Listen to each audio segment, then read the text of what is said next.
모세의 장인 호밥의 자손 중 겐 사람 헤벨이 떠나 게데스에 가까운 사나님 상수리 나무 곁에 이르러 장막을 쳤더라.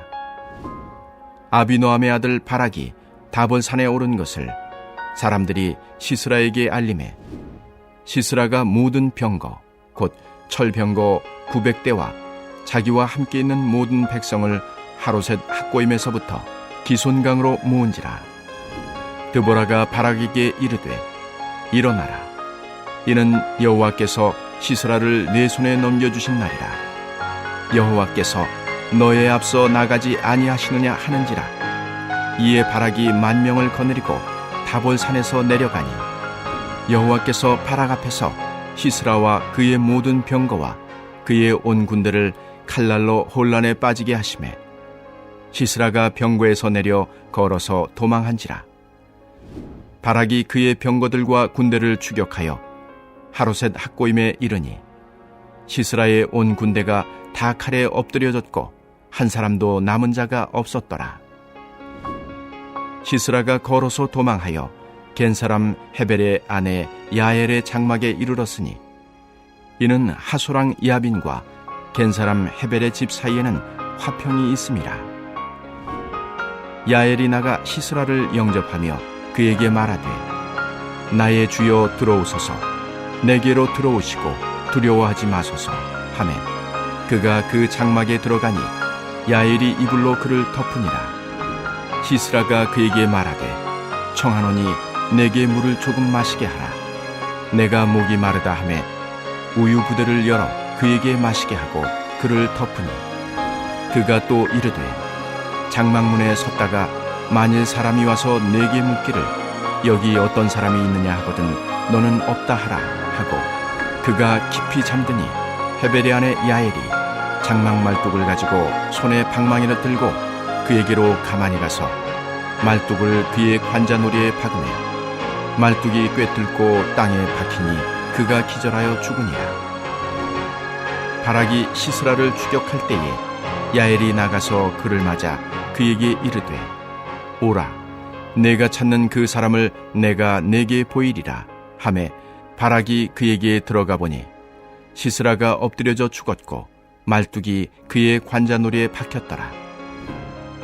이와 같이 이날에 하나님이 가나안 왕 야빈을 이스라엘 자손 앞에 굴복하게 하신지라. 이스라엘 자손의 손이 가나안 왕 야빈을 점점 더 눌러서 마침내 가나안 왕 야빈을 진멸하였더라. 아멘. 할렐루야. 새벽을 깨워 예배드리는 성도님들에게 하나님의 크신 은혜와 사랑이 가득하기를 축복합니다. 우리가 줄곧 묵상하고 있는 사사기는 일정한 패턴이 반복되지요. 하나님을 떠나 우상을 숭배하는 이스라엘 백성들의 죄, 그로 말미암은 하나님의 심판, 이스라엘은 다른 민족 아래에서 고달픈 고난의 삶을 살아갑니다. 그리고 견디다 못해 하나님께 살려달라 부르짖습니다. 하나님은 이들의 부르짖음을 듣고 사사를 세워 이스라엘 백성들을 구원하지요. 이스라엘 백성들에게 평화가 찾아옵니다. 하지만 이 평화는 오래가지 못하고 또다시 이스라엘 백성들은 하나님을 떠나는 죄를 범합니다. 심판, 고난, 구원, 평화, 다시 죄. 이 사이클이 계속 반복되는 이야기가 바로 사사기의 말씀들입니다. 그리고 항상 이 패턴의 시작을 알리는 문장이 있는데 이스라엘 자손이 다시 여호와 목전에 악을 행하였다라는 말씀입니다. 사장의 말씀도 이스라엘이 하나님을 떠나 다시 악을 행하였다라고 하지요. 하나님은 하솔이라는 도시 국가의 왕 야빈의 손에 이스라엘 백성들을 맡깁니다. 그래서 야빈은 시스라를 통해 이스라엘 백성들을 통치합니다. 여러분, 이 시스라라는 사람은 가나안 사람의 이름이 아닙니다. 사사기 3장 1절의 삼갈처럼 해쪽 속 후리아 사람 혹은 해적 출신의 용병일 가능성이 높습니다.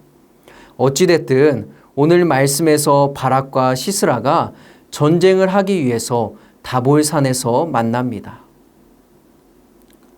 사사기 속에서 전쟁이라 함은 무엇을 의미하는 것이냐면 3장 1절을 보니 이스라엘 자손의 세대 중에 아직 전쟁을 알지 못하는 자들에게 그것을 가르쳐 알게 하려 하사 남겨두신 이방 민족들은 이라고 이야기합니다. 하나님께서 이방 민족들을 남겨두셨고 그들과 전쟁을 하게 하심은 이스라엘 백성들에게 전쟁을 가르쳐 알게 하려 하심이다. 다시 말해서 크고 작은 전쟁의 경험을 통해서 하나님이 어떤 분이신지를, 그 가운데 하나님이 어떻게 자신들을 도우시고 이기게 하시는지, 전쟁은 하나님의 손에 달려있음을 알려주므로 믿음과 신앙을 더욱 견고히 하고자 하는 것입니다. 그래서 오늘 바락과 시스라의 전쟁의 마지막 부분에서 다음과 같이 말하고 있습니다. 이와 같이 이날에 하나님이 가나안 왕 야빈을 이스라엘 자손 앞에 굴복하게 하신지라.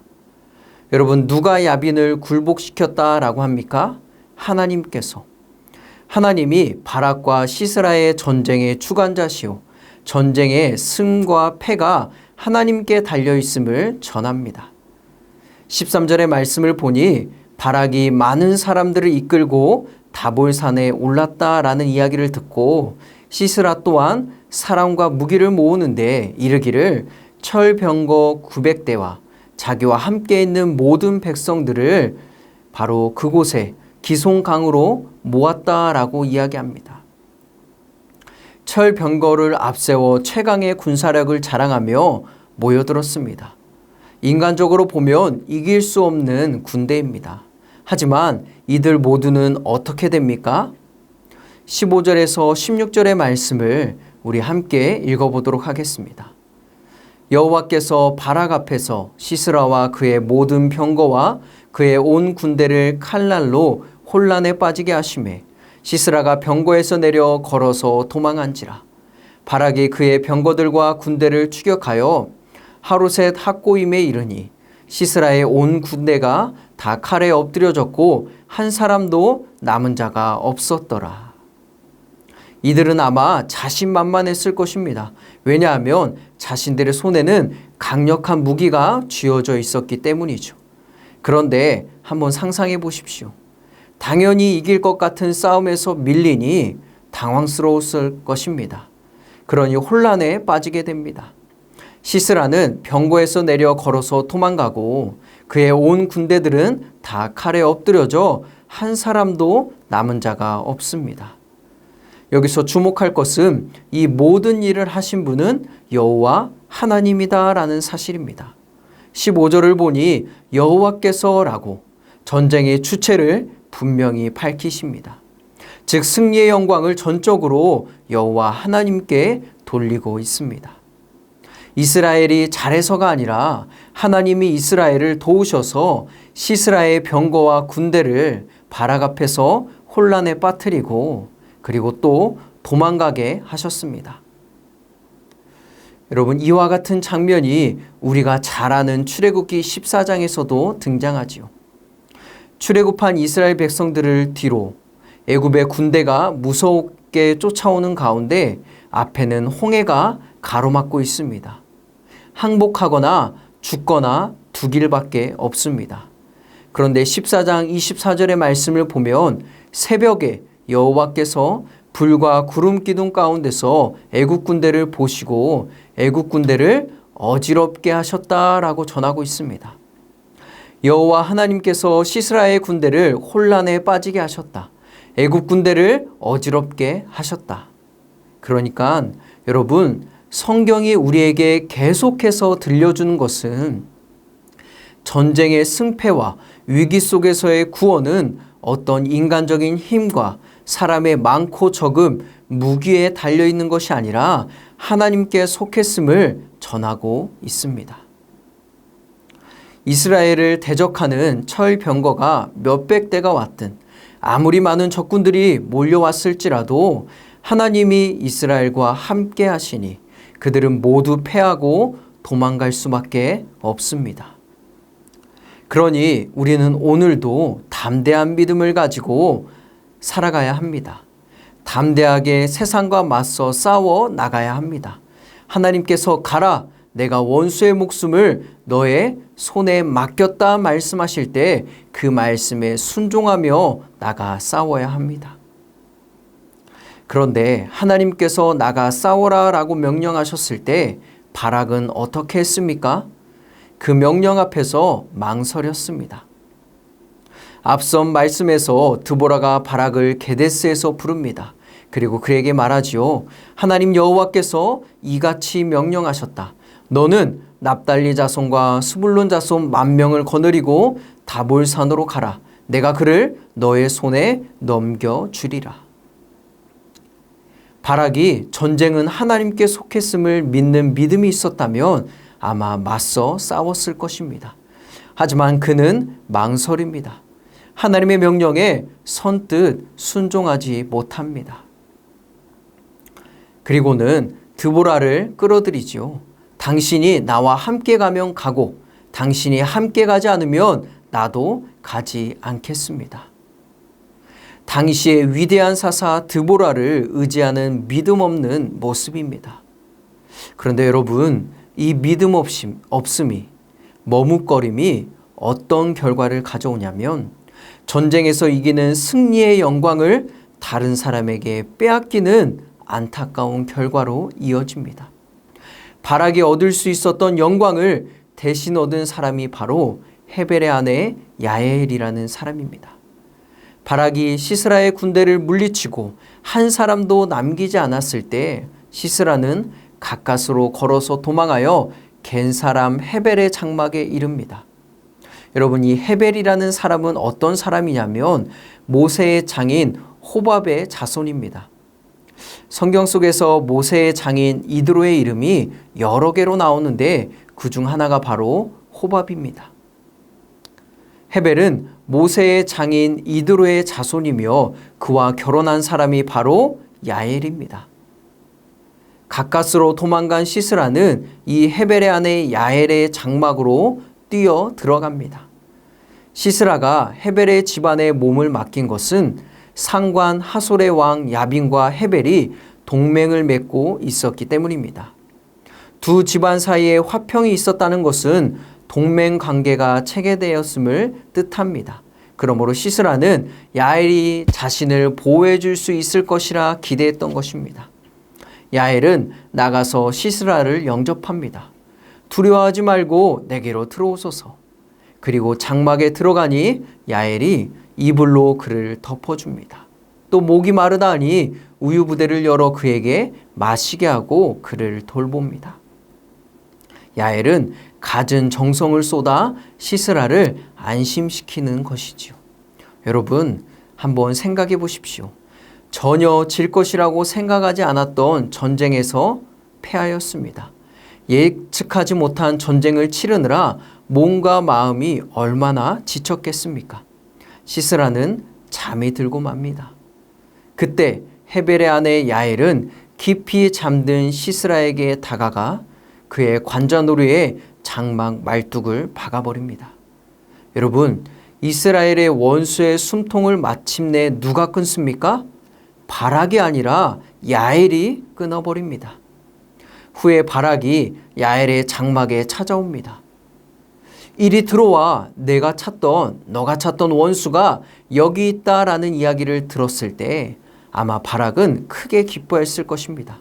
드디어 내가 내 손으로 그를 죽일 수 있겠구나. 시스라를 발견하여 자신이 죽일 것을 기대했을 것입니다. 그러나 야엘이 이미 그를 죽이고 난 후였습니다. 마침내 원수를 죽이는 영광은 바락이 아니라 이방 여인 야엘에게 돌아갔습니다. 왜 그랬을까요? 그에게 맨 처음 하나님의 말씀이 임했을 때 그 말씀에 순종하지 않고 머뭇거렸기 때문입니다. 다른 사람에게 그 영광을 빼앗길 것을 이미 9절에서 언급하였습니다. 우리 함께 9절의 말씀을 읽어볼까요? 이르되 내가 반드시 너와 함께 가리라. 그러나 내가 이번에 가는 길에서는 영광을 얻지 못하리니 이는 여호와께서 시스라를 여인의 손에 파실 것임이니라 하고 드보라가 일어나 바락과 함께 게데스로 가니라. 드보라는 승리의 영광을 바락 너가 얻지 못할 것임을 이미 예언했습니다. 그리고 더불어 오늘 말씀의 시작 11절이 생뚱맞게 야엘의 남편 헤벨의 이야기로 시작되는 것입니다. 왜요?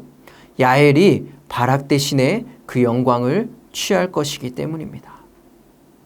사랑하는 성도님들, 바락은 아마 이미 죽어있는 시스라를 보면서 생각했을 것입니다. 하나님께서 나에게 명령했을 때 망설이지 말고 그 말씀에 순종할 걸. 그 말씀을 믿고 나가서 싸우지 않은 것을 후회했을 것입니다. 그러나 이미 때는 늦었습니다. 다른 사람이 그 영광을 차지해 버렸습니다. 오늘 이 말씀이 우리에게 무엇을 가르쳐 주고 있는 것입니까? 수많은 영적 싸움에서 승리할 수 있는 가장 큰 무기는 바로 순종입니다. 전쟁의 승패가 하나님께 달려있음을 믿고 그분의 명령에 순종하며 내 발걸음을 떼는 것입니다. 아무리 주위에서 안 된다고 해도, 이길 수 없다고 해도 이기게 하시는 하나님을 신뢰하며 싸우는 것입니다. 그런 사람에게 하나님의 승리의 기쁨을 그리고 영광을 하나님은 주십니다. 반면 그렇지 못한 사람은 다른 사람에게 그 영광을 빼앗기는 수치를 당할 것입니다. 오늘 내가 서 있는 전쟁터는 어디입니까? 하나님이 나에게 허락하신 전쟁터는 어느 곳입니까? 직장, 학교, 때로는 가족이 될 수도 있습니다. 하나님은 그곳에서 하나님의 영광을 드러내기를 원하십니다. 하나님께서 그 자리로 우리를 인도하신 이유를 여러분 잊지 마십시오. 그곳에서 거룩한 영적 싸움을 통해서 이스라엘 백성들에게 말씀하셨던 것처럼, 원했던 것처럼 하나님을 알아가고 배우며 전쟁은 하나님께 속했음을 가르치기 위해 우리를 그곳으로 부르셨습니다. 아직도 머뭇거리며 망설이고 계십니까? 우리를 이기게 하시는 하나님을 신뢰하며 담대하게 나아가 싸웠을 때 저와 여러분은 하나님이 주시는 승리의 영광을 누리게 될 것입니다. 하지만 만약 두려워서 머뭇거린다면 그 영광은 다른 사람에게 갈 것입니다. 오늘 하루 우리에게 있는 수많은 전쟁 가운데서 하나님이 함께 하십니다. 여호와께서 그들을 혼란에 빠지게 할 것입니다. 그러므로 담대하게 세상과 맞서 싸우는 우리가 되기를 원합니다. 그리하여 승리의 영광과 기쁨을 누리는 오늘 하루가 되기를 주님의 이름으로 축원합니다. 우리 함께 이 시간에 기도하기 원합니다. 오늘도 우리에게 허락하신 영적 싸움터에서 하나님을 믿고 담대하게 싸워 승리의 영광을 누리게 하소서. 수련회와 성경학교가 진행되고 있습니다. 어려움 가운데서도 하나님이 주시는 은혜를 기대하여 우리 자녀들이 하나님을 만나는 시간이 되게 하소서. 우리 주님의 이름 한번 부르고 간절히 기도하도록 하겠습니다.